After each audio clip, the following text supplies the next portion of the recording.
In October 1929, a St. Louis businessman named Charles Leiper Grigg launched a new lemon-lime soda, and 2 weeks later the American stock market collapsed and took the entire world economy down with it. It is one of the worst pieces of timing in business history, but that is not the strangest thing about the drink. The strangest thing is what was in it, because Grigg's fizzy, cheerful little soda contained lithium citrate, a compound that today is a prescription medication used to treat bipolar disorder. It was advertised with the promise that it would take the ouch out of the grouch. For nearly 20 years, ordinary Americans walked into a drugstore, bought a bottle of soda pop, and drank a dose of a genuine psychiatric drug with their lunch. That drink is still on shelves today, in almost every country on earth, sold as the wholesome, gentle, caffeine-free alternative to cola. It is called 7-Up. That sounds insane. But the fact that one of the most innocent-looking sodas in the world began as a medicated tonic, survived the Great Depression by promising to fix your mood, and then quietly erased its own origins, tells you something. 7-Up was never just a soda. It never was. So how did a drink laced with a mood-altering drug become the picture of clean, simple, family-friendly refreshment? Why was lithium in a soft drink in the first place, and who decided to take it out? And why, nearly a century later, can nobody actually explain what the name means? To understand any of it, you have to go back to a time when the line between a soda and a medicine did not really exist. In the late 1800s and the early 1900s, the Western world was in the grip of patent medicine mania. Patent medicines were branded, proprietary cure-alls sold directly to the public, often making wild claims and frequently containing things we would find alarming today, including alcohol, cocaine, and opium. There was little regulation and even less evidence, and one of the most fashionable ingredients of the entire era was lithium. Lithium is an element, a soft, silvery metal, and its salts had been drifting through medicine since the 1800s. Doctors of that era were obsessed with a theory that a huge range of ailments, from gout to rheumatism to depression and general malaise, were caused by a buildup of uric acid in the body. Lithium salts were known to dissolve uric acid crystals in a laboratory dish, so physicians leapt to the conclusion that drinking lithium would flush the trouble out of a person. It was elegant, tidy, and mostly wrong, but it created a craze. Lithia water became enormously fashionable. Spa towns advertised naturally lithium-rich springs, and bottlers shipped Lithia water across the country as a health drink. By 1907, one major pharmaceutical reference listed dozens of different medicinal preparations containing lithium. You could buy effervescent Lithia tablets from a mail-order catalogue. Lithium was marketed as a tonic for practically everything, and crucially, it had acquired a vague, appealing reputation for lifting the spirits and settling the nerves. Nobody had proved that. It was folk pharmacology dressed in scientific language, but it sold, and 7-Up was far from alone in reaching for it. Lithium turned up in patent tablets, in mineral waters, in tonics of every description, sold by respectable pharmacies and mail-order giants alike. This was the same era and the same logic that had put cocaine into the original Coca-Cola and cocaine-laced wine into the hands of popes and presidents. The modern boundary between a beverage, a supplement, and a drug simply had not been drawn yet. If a substance was fashionable and it made people feel something, somebody would dissolve it in sugar water and sell it by the bottle. So when Charles Leiper Grigg went looking for an edge in the soft drink business, lithium was an obvious ingredient to reach for. And Grigg badly needed an edge because his career up to that point had been a series of near misses. Grigg was born in rural Missouri in 1868 and made his way to St. Louis, where he learned the carbonated beverage trade. He had already invented one orange soda called Whistle for another company, and then striking out on his own, founded the Howdy Corporation and created a second orange soda called Howdy. It sold reasonably well, but Grigg was boxed in. Orange Crush dominated the orange market and was crushing him. Worse, orange growers were pushing for laws requiring orange sodas to contain actual orange juice, which threatened his formula entirely. Grigg looked at the orange business, decided it was a dead end, and went hunting for a flavour nobody owned. He settled on lemon lime, and he was meticulous about it. He spent roughly 2 years experimenting, working through 11 different formulations, before he found one he was satisfied with. A crisp, sweet, sharply citric soda he judged to be genuinely refreshing and thirst-quenching. And into that formula went lithium citrate, because in 1929 that was not sinister, it was modern. It was the same instinct that had put cocaine in early Coca-Cola and caffeine in a dozen tonics, picked the fashionable wonder ingredient of the age and put it in the bottle. Then came the launch. And here is where the story acquires its two great mysteries. The first is the name. The universally repeated story, the one you will find in encyclopedias and magazines and on the back of trivia cards, is that 7-Up was originally sold under the gloriously terrible name bib label, lithiated lemon lime soda, and that this mouthful was later mercifully shortened. It is a wonderful detail. It may also not be true, because when researchers went digging through the trademark records, they found no filing for that name at all, from Grigg or anyone else. What they did find was an application by Charles Liper Grigg for the name 7-Up, filed in October 1928, a full year before the drink's public launch, with a note that he had already been using it since that August. In other words, the evidence suggests the drink was called 7-Up from very early on, and that the famous jaw-breaking original name may be a piece of folklore that everyone has been repeating for decades without checking. The word lithiated certainly appeared on labels and in advertising, because the lithium was a selling point. But the tidy story of the ridiculous name is shakier than almost anyone realizes. The second mystery is deeper, and it has never been solved. Nobody knows what 7-Up means. Grigg died in 1940 without ever publicly explaining it, and the company itself has admitted, more than once, that the origin is anybody's guess. The theories are endless. Some say it refers to the 7 ingredients in the original recipe. Some say it refers to the drink's original 7-ounce bottles. Some point out that lithium's atomic mass rounds to 7, and that up is exactly what lithium was supposed to do to your mood, making the name a sly little chemical joke. Others claim Grigg saw a cattle brand marked with a 7 and an upward stroke, or that he won a poker hand on a 7th card. Take your pick. One of the most recognised brand names on the planet is, at its root, a shrug. And there is something quietly fitting about that. This is a drink that has spent a century being defined by what it is not. Not an orange soda, not a medicine, not a cola, not caffeinated. Even its name refuses to explain itself. 7-Up is a brand built almost entirely out of absences, and it has been one of the most durable soft drinks in the world precisely because of it. If you are finding this video interesting, hit subscribe. We dig into the hidden histories behind drinks every week, and you will not want to miss what is coming next. Now we need to talk carefully about that lithium, because the popular version of this story gets the history backwards in a way that is genuinely fascinating. You will very often hear that 7-Up was sold as a mood stabilizer, with the implication that Grigg knew he was putting a psychiatric medication in a soda. That is not quite what happened, and the truth is stranger. In 1929, absolutely nobody knew that lithium was an effective treatment for mania or bipolar disorder. That discovery had not been made yet. What people believed was the vague patent medicine folklore of the day, that lithium purged uric acid, settled the nerves, cured hangovers, and generally perked you up. Grigg was not prescribing medicine.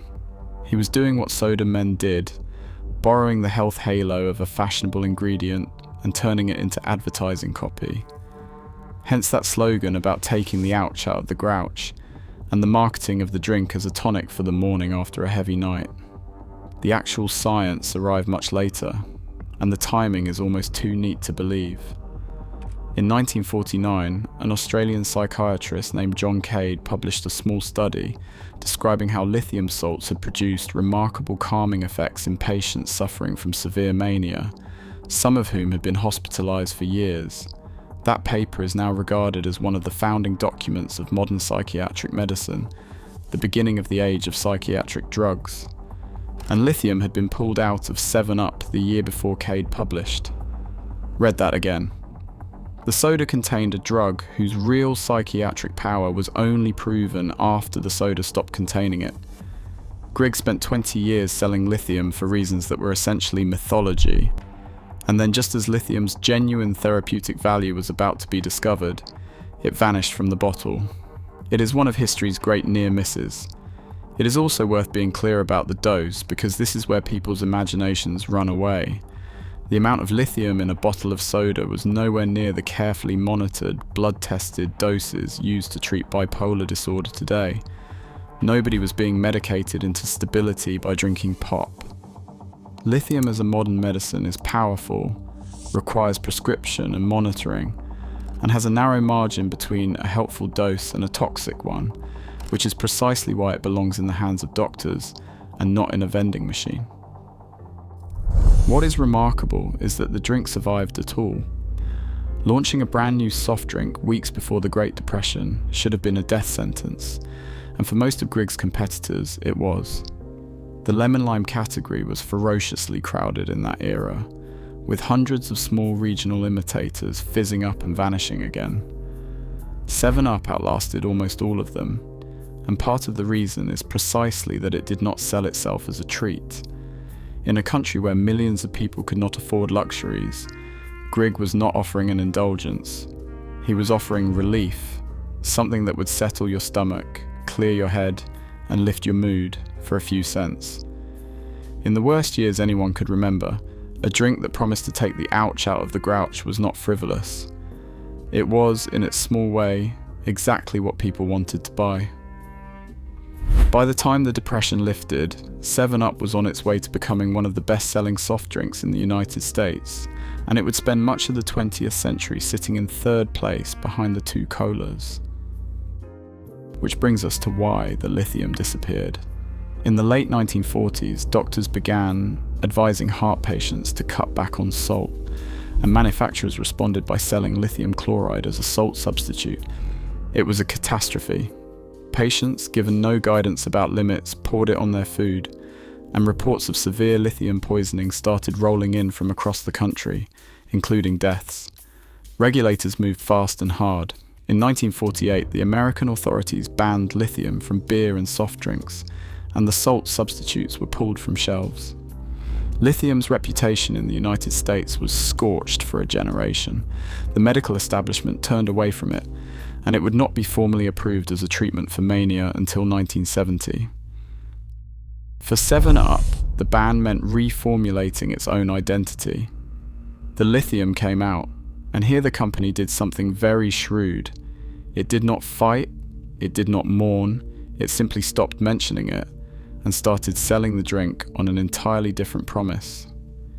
Purity. Because the great genius of 7-Up, the thing that has kept it alive for nearly 100 years, is that it has always sold itself as the thing it is not. It began by defining itself against the orange sodas Grigg could not beat. Once the lithium was gone, it defined itself as clean, light, and gentle. The soda you gave a child with an upset stomach. The drink that would not stain a carpet or a conscience.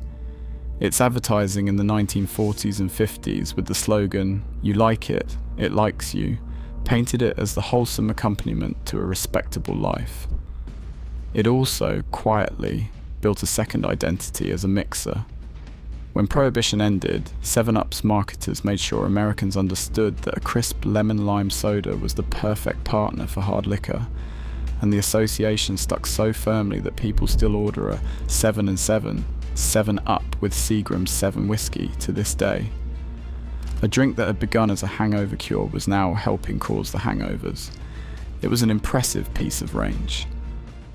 Through the 1950s, the brand leaned family-friendly, even collaborating with Disney on a cartoon rooster mascot who dispensed hosting advice.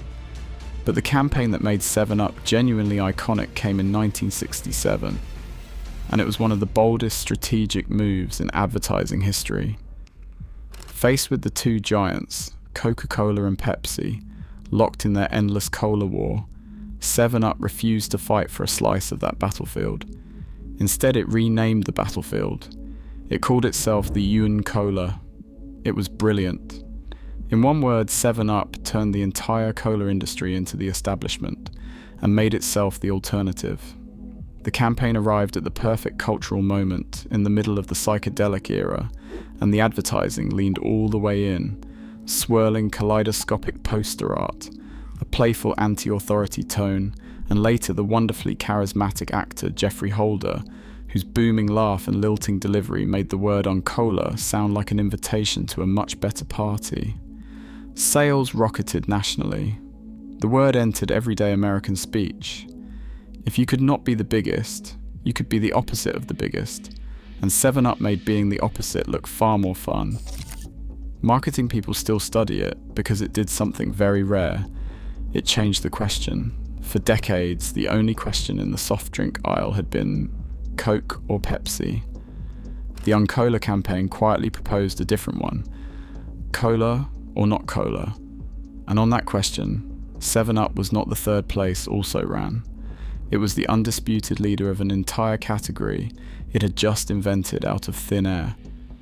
By 1970, 7-Up was the third best-selling soft drink in the United States, and it went on to spread into well over 100 countries. The strategy of selling by negation kept paying off. In 1982, 7-Up launched a campaign hammering the fact that it contained no caffeine, at a moment when American consumers were becoming anxious about caffeine in their soft drinks. It was so effective that it forced the entire industry to respond with caffeine-free versions of their own colas. Once again, 7-Up had won by pointing at what was not in the bottle. There is a certain irony in a brand building its modern identity on the absence of a stimulant, given what used to be in it. Behind the scenes, the company itself was passed around like a parcel. Griggs Old Howdy Corporation had renamed itself after its own flagship product. Then, in 1978, the tobacco giant Philip Morris bought the 7-Up company, before eventually deciding it did not want it. In 1986, the international rights went to PepsiCo, while the American business merged with, of all people, Dr. Pepper, creating Dr. Pepper 7-Up. That combined company was swallowed by the British giant Cadbury Schweppes in the 1990s, spun out again, and eventually landed inside the beverage behemoth, now called Keurig Dr. Pepper. The result is a genuine oddity. Today, 7-Up in the United States belongs to one corporation, while the same drink, sold in most of the rest of the world, is handled by its old rival PepsiCo. The brand is effectively two drinks wearing the same name, on opposite sides of an ocean. Through all that corporate churn, the marketing kept reinventing the character of the drink. In the late 1980s and the 90s came Fido Dido, a scruffy, spiky-haired doodle of a cartoon character with a laid-back philosophy, who became a genuine pop culture phenomenon, especially internationally, and who has been revived repeatedly since, on a wave of nostalgia. There was a mascot made from the red dot in the logo. In the United States, the late 1990s brought a cheeky campaign built around the slogan, "Make 7-Up yours," delivered with a knowing wink by the comedian Orlando Jones. Each era got a different 7-Up, but the underlying pitch never really changed. This is the light one, the clear one, the one that is not trying to be a cola. And that is where the brand sits today, still sold in nearly 200 countries, still one of the most recognized soft drinks on earth, still competing with Sprite for the lemon-lime crown. Modern 7-Up markets itself on being simple and natural, and in some markets it has been reformulated with a short, clean-sounding ingredient list, emphasizing the absence of artificial flavors. A drink that once literally contained a psychoactive drug now sells itself, above all, on what it does not contain. Meanwhile, the ingredient it abandoned went on to have an extraordinary second life. After the American medical establishment finally came back around to John Cade's work, Lithium was approved for the treatment of mania in 1970, and it remains one of the most important medications in psychiatry, credited with stabilizing and saving an enormous number of lives. It is one of the very few drugs of its era still in frontline use.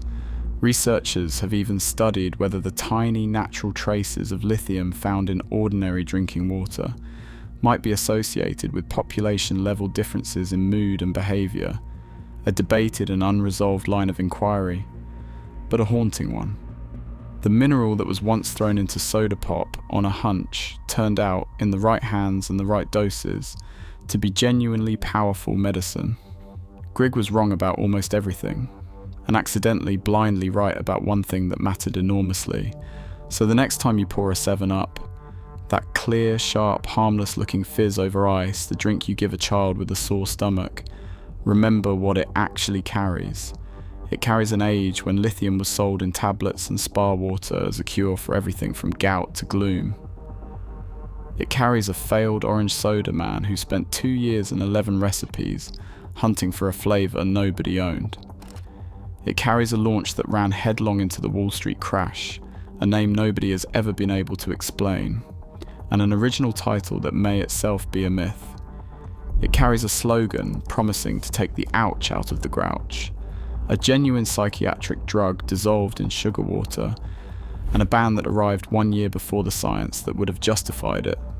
It carries 7 and 7s at the bar, psychedelic Uncola posters, a cartoon doodle with spiky hair, and a century of selling itself as the thing it is not. The medicated tonic that outlived the medicine, that survived a depression, a ban, and a dozen owners by quietly rewriting its own story, is sitting in your glass right now, clear and simple and utterly ordinary, waiting to be noticed. 7-Up was never just a soda. It never was, and it never will be, no matter how innocent it looks. If this story surprised you, subscribe for more deep dives into the hidden histories behind drinks. We have got a lot more coming.